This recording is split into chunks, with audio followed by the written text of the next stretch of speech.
റാന്നിയിൽ നിന്നും വരുന്നു. ഞാൻ ട്രഷറി വകുപ്പിൽ സെലക്ഷൻ ഗ്രേഡ് അക്കൗണ്ടൻ്റായി കണ്ണൂർ ജില്ലയിൽ ഇരിട്ടി സബ് ട്രഷറി ജോലി ചെയ്യുന്നു. എൻ്റെ ഹസ്ബൻഡ് LICയിൽ ചിറ്റാർ ബ്രാഞ്ചിൽ അഡ്മിനിസ്ട്രേറ്റീവ് ഓഫീസറായും വർക്ക് ചെയ്യുന്നു. കൃപാസനം മാതാവ് തന്ന അനുഗ്രഹങ്ങൾ സാക്ഷ്യപ്പെടുത്താനാണ് ഞാനിവിടെ നിൽക്കുന്നത്.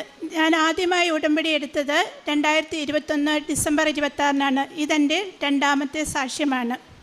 എനിക്ക് ആദ്യമായിട്ട് പറയാനുള്ള സാക്ഷ്യം, ഞങ്ങളുടെ കുടുംബ വീട്ടിലേക്ക് വർഷങ്ങളായി, എനിക്ക് തോന്നുന്നൊരു 45 വർഷത്തോളമായി, 1977 ഹസ്ബൻഡിൻ്റെ പേരൻറ്റ് വാങ്ങിയ സ്ഥലമാണ്. അവിടേക്ക് വഴിയില്ലായിരുന്നു, കുത്തനെയുള്ള സ്റ്റെപ്പ് മാത്രമായിരുന്നു. ഞങ്ങൾക്ക് 2024 10 അടി വീതിയിൽ ഞങ്ങളുടെ വീട്ടിലേക്ക് വാഹനം കടന്നു പോകത്തക്ക രീതിയിൽ ഒരു വഴി ലഭിച്ചു. ആ വഴി ലഭിക്കുന്നതിന് ഒത്തിരി പ്രശ്നങ്ങളുണ്ടായിരുന്നുവെങ്കിലും അമ്മയുടെ മധ്യസ്ഥത വഴി ആ വഴി ലഭിച്ചു എന്ന് തന്നെ ഞാൻ ഉറച്ചു വിശ്വസിക്കുന്നു. ഞങ്ങളുടെ ആധാരത്തിൽ വഴിയില്ലായിരുന്നു. ഞങ്ങൾക്ക് സ്ഥലം തന്ന വ്യക്തികൾ അവരുടെ സ്ഥലം 2-3 പേർക്ക് കൊടുത്തിട്ടുണ്ടായിരുന്നു. അതിലൊരു സ്ഥലം ഒരു വായനശാലയ്ക്കായിരുന്നു. ആ വായനശാല പിന്നീട് പഞ്ചായത്തിന് കൈമാറുകയാണ് ഉണ്ടായത്. അപ്പം പഞ്ചായത്തിനും ഞങ്ങൾക്കും കൂടി ഒരു പൊതുവഴിയായിട്ട് 10 അടി വീതിയിൽ ഞങ്ങൾക്ക് 2024 വഴി ലഭിക്കുകയുണ്ടായി. ഇതാണ് എൻ്റെ ഒന്നാമത്തെ സാക്ഷ്യം. രണ്ടാമത്തെ സാക്ഷ്യം, എൻ്റെ ഹസ്ബൻഡിന് 2009, 2010, 2011 കാലഘട്ടത്തിൽ ഇൻകം ടാക്സിൻ്റെ ഒരു പ്രോബ്ലം ഉണ്ടായി. അദ്ദേഹം കാസർഗോഡേക്ക് പ്രൊമോഷനായി പോയപ്പോൾ ആ വർഷങ്ങളിൽ ടാക്സ് അടച്ചപ്പോൾ പാൻ നമ്പർ തെറ്റായിപ്പോയി. അത് ഞങ്ങളും മനസ്സിലാക്കിയില്ല. 2017 അത് മനസ്സിലാവുന്നത്. അപ്പോൾ കാസർഗോഡ് ഓഫീസിൽ അന്വേഷിച്ചപ്പോൾ അവിടെ പേപ്പറുകളൊന്നുമില്ല. അത് കറക്റ്റ് ചെയ്യാൻ വേണ്ടി എടുത്തുകൊണ്ട് പോയതാണ്. അവിടെ ഒന്നും ലഭ്യമല്ല. പിന്നെയും അത് പരിഹരിക്കപ്പെട്ടു എന്നാണ് ഞങ്ങൾ കരുതിയത്. വീണ്ടും 2021 എൻ്റെ ഹസ്ബൻഡ് പ്രൊമോഷനായി തമിഴ്നാട്ടിലേക്ക് പോയപ്പോൾ ഞങ്ങൾക്ക് ഡിമാൻഡ് നോട്ടീസ് വന്നു. ഇതിനിടയ്ക്ക് എല്ലാ വർഷവും ടാക്സ് അടയ്ക്കുന്നുണ്ട്, ഞങ്ങൾ എക്സസ് ആണ് അടയ്ക്കുന്നത്, ഞങ്ങൾക്ക് റീഫണ്ട് കിട്ടേണ്ടതാണ്. റീഫണ്ട് കിട്ടുന്നില്ല എന്ന് മാത്രമല്ല, ഞങ്ങൾക്ക് ഡിമാൻഡ് നോട്ടീസാണ് വന്നുകൊണ്ടിരുന്നത്. അങ്ങനെ ഇരിക്കെ എൻ്റെ ഹസ്ബൻഡിൻ്റെ അനിയൻ്റെ വൈഫിൻ്റെ ക്ലാസ്മേറ്റ് ഇൻകം ടാക്സ് കമ്മീഷണറായത് കോട്ടയത്ത് ചാർജ് എടുത്തു. അപ്പോൾ അതൊരു സംസാരത്തിൽ അറിയാനിടയായി. അപ്പോൾ അദ്ദേഹവുമായി കോൺടാക്റ്റ് ചെയ്തപ്പോൾ അദ്ദേഹം, ഞങ്ങൾക്ക് തിരുവല്ല ഓഫീസിലാണ് ടാക്സ് ഫയൽ ചെയ്യുന്നത്, അദ്ദേഹം തിരുവല്ല ഓഫീസിലെ ഒരു ഉദ്യോഗസ്ഥൻ്റെ ഫോൺ നമ്പർ തരികയും അദ്ദേഹത്തെ വിളിച്ച് ഞങ്ങൾക്ക് ആവശ്യമായ കാര്യങ്ങൾ ചെയ്യുവാൻ പറയുകയും ചെയ്തു. ഞങ്ങൾ തിരുവല്ല ഓഫീസിൽ പോയി പേപ്പറുകളും മറ്റും കൊടുത്തുവെങ്കിലും ഈ ഉദ്യോഗസ്ഥനെ കാണാൻ പറ്റിയില്ല. അദ്ദേഹം വിളിച്ചിട്ട് എടുത്തില്ല. ഞങ്ങൾ പേപ്പർ കൊടുത്ത ഉദ്യോഗസ്ഥൻ ആര് പറഞ്ഞാൽ എന്താ എന്നൊരു അഹംഭാവത്തോടെയുള്ള മറുപടിയാണ് ഞങ്ങൾക്ക് കിട്ടിയത്. അത് വീണ്ടും പെൻഡിങ്ങായി തുടർന്നു. അങ്ങനെ ഇരിക്കെ ഹസ്ബൻഡിൻ്റെ അനിയനും ഫാമിലിയും നാട്ടിൽ വന്നപ്പോൾ ഹസ്ബൻഡാണ് റിസീവ് ചെയ്യാൻ പോയത്. അവർ വീട്ടിലേക്ക് പോകും വഴി കോട്ടയത്ത് ഫ്രണ്ട്സിനെയൊക്കെ കാണാൻ പോയ വഴി ഈ ഇൻകം ടാക്സ് ഓഫീസറെയും കോട്ടയത്തെ കാണാൻ പോവുകയുണ്ടായി. അപ്പോൾ അദ്ദേഹം ഞങ്ങളോട് ഞങ്ങളുടെ ഈ കാര്യം ശരിയായോ എന്ന് അന്വേഷിച്ചു. അപ്പോൾ അദ്ദേഹം പറയുകയാണ്, അദ്ദേഹത്തിന് തിരുവല്ല ഇൻകം ടാക്സ് ഓഫീസിൻ്റെ ചാർജ് കൂടി ചെറിയൊരു കാലത്തേക്ക് കൊടുത്തിട്ടുണ്ട്. അപ്പം ഞങ്ങളോട് ഒന്നുകൂടി ഒന്ന് കൊടുക്കാൻ പറഞ്ഞു.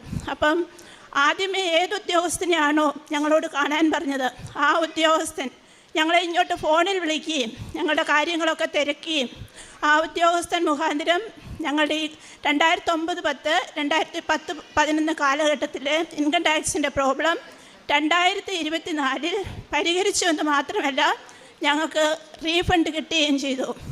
ഞാൻ നന്ദി സൂചകമായി അതിലൊരു എമൗണ്ട് ഇവിടെ കൃപാസനത്തിൽ കൊണ്ടുവന്ന് കൊടുത്ത് റെസിപ്റ്റ് വാങ്ങിച്ചിട്ടുണ്ട്. പിന്നീട് എനിക്ക് പറയാനുള്ളത്, എൻ്റെ ഹസ്ബൻഡ് LICയിലാണ് ജോലി ചെയ്യുന്നതെന്ന് പറഞ്ഞിരുന്നല്ലോ. അതിപ്പം ഒരു ടേം അഷുറൻസ് പോളിസി ഷിപ്പിൽ ജോലി ചെയ്യുന്ന ഒരു വ്യക്തി എടുത്തിട്ടുണ്ടായിരുന്നു.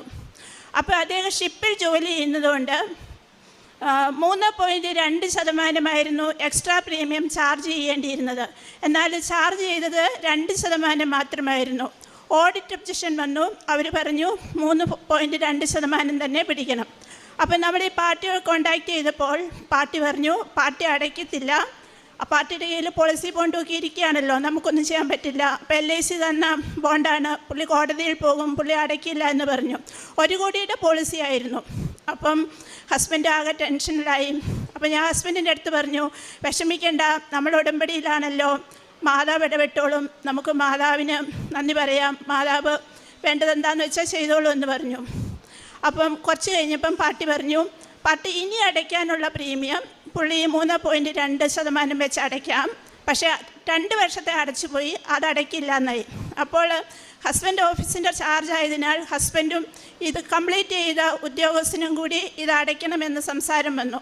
അപ്പോൾ ഞാൻ ഹസ്ബൻഡിനോട് പറഞ്ഞു, മാതാവ് ഇത് പരിഹരിച്ചോളും, വിഷമിക്കേണ്ടതില്ല എന്ന് പറഞ്ഞു. അപ്പോൾ ഇത് കോട്ടയത്ത് ഡിവിഷണൽ ഓഫീസിലെ ഒരു ഉദ്യോഗസ്ഥൻ, അദ്ദേഹത്തിൻ്റെ മെമ്മറിയിലേക്ക് പഴയ ഒരു സർക്കുലർ, ഷിപ്പിൽ ജോലി ചെയ്യുന്ന എല്ലാവർക്കും ഇങ്ങനെ 3.2% എക്സ്ട്രാ പ്രീമിയം കവർ ചെയ്യേണ്ടതില്ലെന്നും അപകടകരമായ വസ്തുക്കൾ കൊണ്ടുവരുന്നവരെ മാത്രം ഇത്ര എക്സ്ട്രാ പ്രീമിയം കവർ ചെയ്താൽ മതിയെന്നും പഴയൊരു സർക്കുലർ ഉള്ളതായിട്ട് അദ്ദേഹത്തിന് ഓർമ്മ വരികയും അദ്ദേഹം അത് തപ്പിയെടുത്ത് മുംബൈയിൽ സെൻട്രൽ ഓഫീസിലേക്ക് അയക്കുകയും ചെയ്തു.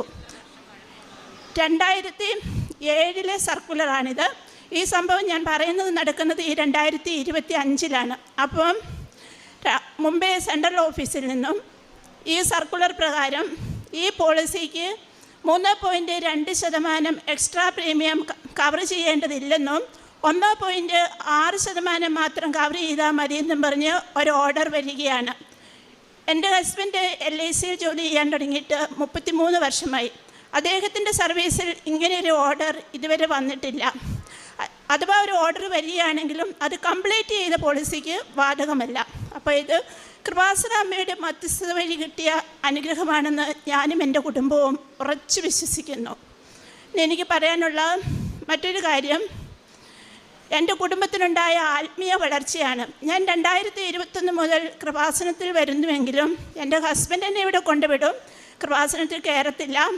പക്ഷേ എനിക്ക് ഉറപ്പുണ്ടായിരുന്നു, എന്നെ ഇവിടെ കൊണ്ടുവിടുന്ന വ്യക്തിയെ അമ്മ ഇവിടെ കയറ്റും. അമ്മയോട് ഞാൻ എപ്പോഴും പറയും, അമ്മേ എനിക്ക് മാത്രം വിശ്വാസം പോരാ, എൻ്റെ കുടുംബത്തെ വിശ്വാസത്തിൽ ആഴപ്പെടുത്തണം, എൻ്റെ കുടുംബത്തെ ദൈവസ്നേഹത്താൽ ജ്വലിപ്പിക്കണമേ എന്ന് അമ്മയോട് ഞാൻ എപ്പോഴും പറയുമായിരുന്നു. അങ്ങനെ എൻ്റെ ഹസ്ബൻഡ് എല്ലാ മാസവും ഞങ്ങളിവിടെ വരും. എൻ്റെ ഹസ്ബൻഡ് പിന്നെ 5 മിനിറ്റ് കയറാൻ തുടങ്ങി, 10 മിനിറ്റ് കയറാൻ തുടങ്ങി, പിന്നെ കുറച്ച് കൂടുതൽ സമയം ഞാനിപ്പോൾ ഇവിടെ നിന്ന് എഴുന്നേൽക്കുമോ അതുവരെ ഇവിടെ ഇരിക്കാൻ തുടങ്ങി. അങ്ങനെ ഇരിക്കെ അദ്ദേഹത്തെ വിശ്വാസത്തിൽ ആഴപ്പെടുത്തിയ ഒരു സംഭവം എന്ന് പറയുന്നത്, ഞങ്ങളുടെ മകള് 2023 MSc കെമിസ്ട്രി കഴിഞ്ഞ് USA ബോസ്റ്റണിൽ റെഗുലേറ്ററി അഫയേഴ്സ് എന്ന് പറയുന്ന 18 മാസത്തെ ഒരു MS ചെയ്യാൻ പോവുകയുണ്ടായി. അവൾക്ക് അവിടെ ചെന്നിട്ട് 6 മാസമായിട്ടും അവൾക്ക് ക്യാമ്പസ് ജോബ് ഒന്നും ലഭിക്കുന്നുണ്ടായിരുന്നില്ല. അപ്പോൾ അവൾക്കൊരു ഇൻറ്റേൺഷിപ്പ് വന്നു. ഇൻറ്റേൺഷിപ്പ് വന്നെങ്കിലും അത് അൺപെയ്ഡ് ആയിരുന്നു. അപ്പം അൺപെയ്ഡ് ആയിട്ടുള്ള ഇൻറ്റേൺഷിപ്പ് എടുത്തു കഴിഞ്ഞാൽ, നമ്മളൊരു ഇൻറ്റേൺഷിപ്പ് എടുത്തു കഴിഞ്ഞാൽ പിന്നെ കുറേ നല്ലത് വന്നാലും നമുക്ക് എടുക്കാൻ പറ്റിയില്ല. അപ്പം അത് എടുക്കണോ വേണ്ടയോ, ഒരു മെസ്സേജ് ജോസഫിച്ചിൻ്റെ അടുത്തൊന്ന് ചോദിക്കാമല്ലോ എന്ന് വിചാരിച്ച് ഞങ്ങൾ 2 പേരും ലീവ് എടുത്ത് ഇവിടെ വന്നെങ്കിലും ഞങ്ങളുടെ കയ്യിൽ അതിനുള്ള രേഖകളൊന്നുമില്ലായിരുന്നു. ഇൻറ്റേൺഷിപ്പ് ഒരു റെഫറലായിരുന്നു, അതിന് രേഖകളൊന്നുമില്ലായിരുന്നു. അച്ഛനെ കാണാൻ അനുവദിച്ചില്ല.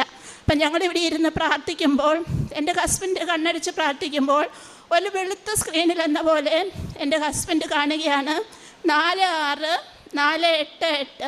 അപ്പം ഹസ്ബൻഡ് അത് മൊബൈൽ അപ്പോൾ തന്നെ മറക്കാതിരിക്കുവാൻ അടിച്ചിട്ടു. ഞങ്ങളിതെന്തായിരിക്കും എന്ന് ചിന്തിച്ചു. അപ്പോഴാണ് മകൾക്ക് 4/6-നും 4/8 ആരംഭിക്കുന്ന, അതായത് 8-ാം മാസം 4-ാം തീയതി ആരംഭിക്കുന്ന ഒരു പാർട്ട് ടൈം ജോബ്, അത് ഓഗസ്റ്റ് 8-നും ജൂൺ 4-ാം തീയതിയും അങ്ങനെ 2 പാർട്ട് ടൈം ജോബ് ലഭിച്ചു. അതോടെ ഹസ്ബൻഡിന് വിശ്വാസമായി കൃപാസന മാതാവിൽ. എൻ്റെ ഹസ്ബൻഡ് ഓർത്തഡോക്സ് വിശ്വാസിയാണ്, ഞാൻ വിവാഹം കൊണ്ട് ഓർത്തഡോക്സ് വിശ്വാസിയാണ്. എല്ലാം ഹസ്ബൻഡ് എന്നോടൊപ്പം രാവിലെ എഴുന്നേറ്റ് ഉടമ്പടി പ്രാർത്ഥന ചൊല്ലും, വൈകിട്ട് സന്ധ്യാപ്രാർത്ഥന ചൊല്ലാൻ കൂടും. ഹസ്ബൻഡ് ഉടമ്പടിയിലല്ലെങ്കിലും ബുധനാഴ്ചയോ ശനിയാഴ്ചയോ ഒരു ദിവസം ഫാസ്റ്റിംഗ് എടുക്കാറുണ്ട്. എൻ്റെ കൂടെ പത്രം കൊടുക്കാൻ വരും, കാരുണ്യ പ്രവൃത്തികൾ ചെയ്യാൻ കൂടും, എല്ലാം കൂടുമായിരുന്നു.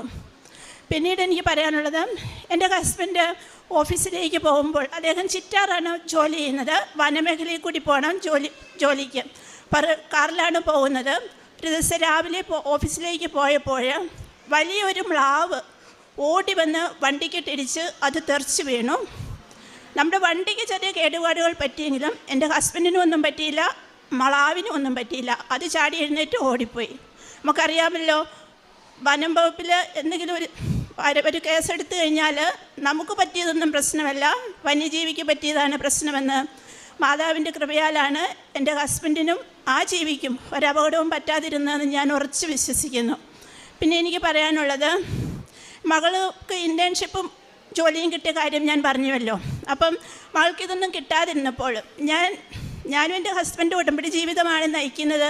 കാരുണ്യ പ്രവൃത്തികൾ ചെയ്യുന്നുണ്ട്. അനാഥാലയങ്ങളിൽ പോയി അവർക്ക് ആവശ്യമായ ഭക്ഷ്യവസ്തുക്കൾ, പാഡുകൾ, എല്ലാം എന്തെല്ലാമാണോ, അതുപോലെ വഴിയിൽ കാണുന്ന അശരണരെ കണ്ടു കഴിഞ്ഞാൽ അവരൊരു ചായ കുടിക്കാൻ കാശ് ചോദിച്ചാൽ ആഹാരം കഴിച്ചോന്ന് ചോദിച്ച് അവർക്ക് ആഹാരം വാങ്ങിച്ചു കൊടുക്കും. അല്ലെ അവരോട് ഏത് ഹോട്ടലിൽ അവർക്ക് വേണ്ടതെന്ന് ചോദിച്ചാൽ അവരെ കൊണ്ട് ആ ഹോട്ടലിൽ പോയി അവർക്ക് വാങ്ങിച്ചു കൊടുക്കും. വസ്ത്രമാണെങ്കിൽ വസ്ത്രം. അതുപോലെ ഞങ്ങളുടെ മുമ്പിൽ കൈനീട്ടുന്ന ആരെയും ഞങ്ങൾ നിരാശരാക്കാറില്ലായിരുന്നു. അങ്ങനെയെല്ലാം ചെയ്യുന്നുണ്ട്. എന്നിട്ട് എന്തുകൊണ്ടാണ് അവൾക്കൊരു ജോലി കിട്ടാത്തതെന്നൊക്കെ ഇങ്ങനെ ആലോചിച്ചു. അപ്പം ഞാൻ വിചാരിച്ചു, അല്ല നമുക്ക് വീടും സ്ഥലവും വിറ്റിട്ടൊന്നും ചെയ്യാനിപ്പം പറ്റില്ലല്ലോ എന്നൊക്കെ ഇങ്ങനെ വിചാരിച്ചപ്പം എൻ്റെ മനസ്സിലൊരു തോന്നൽ, 3 മണിക്ക് എഴുന്നേറ്റ് പ്രത്യക്ഷീകരണ പ്രാർത്ഥന ചെല്ലാം. അപ്പോൾ 5:30 ചൊല്ലുന്നുണ്ട്. അതുകൂടാതെ ഞാനൊരു 8 ദിവസം 3 മണിക്ക് എഴുന്നേറ്റ് പ്രത്യക്ഷീകരണ പ്രാർത്ഥന ചൊല്ലി.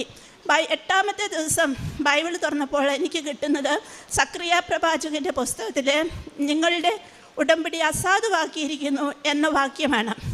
അപ്പോൾ മകളോട് ഞാനത് പറഞ്ഞില്ല.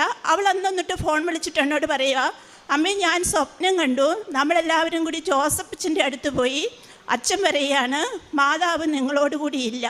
അപ്പോഴുടനെ ഞാൻ പറഞ്ഞു, മകളെ നീ ഇവിടുന്ന് പോയിട്ട് നീ കുമ്പസാരിച്ചോ? നീ ഇവിടുന്ന് പോയതിന് ശേഷം നീ പള്ളിയിൽ പോയോ? അവൾ പറഞ്ഞു ഇല്ല. ഞാൻ പറഞ്ഞു വെറുതെയല്ല മാതാവ് കൂടെ ഇല്ലാത്തത്. ആദ്യം നിങ്ങൾ അവിടുത്തെ രാജ്യവും നീതിയും അന്വേഷിക്കുവിൻ, അതോടൊപ്പം ഞങ്ങൾക്കെല്ലാം ചേർത്ത് നൽകപ്പെടുമെന്നാണ് പറയുന്നത്. നീ ആദ്യം അത് ചെയ്യുവാൻ പറഞ്ഞു. അവൾ അവിടെ പള്ളിയിൽ പോയി കുമ്പസാരിച്ചു. മാസത്തിലൊന്നെങ്കിലും അവൾ കുമ്പസാരിക്കുന്നു. അതിനുശേഷമാണ് അവൾക്ക് ആ ഇൻറ്റേൺഷിപ്പും 2 ക്യാമ്പസ് ജോബും ലഭിച്ചത്.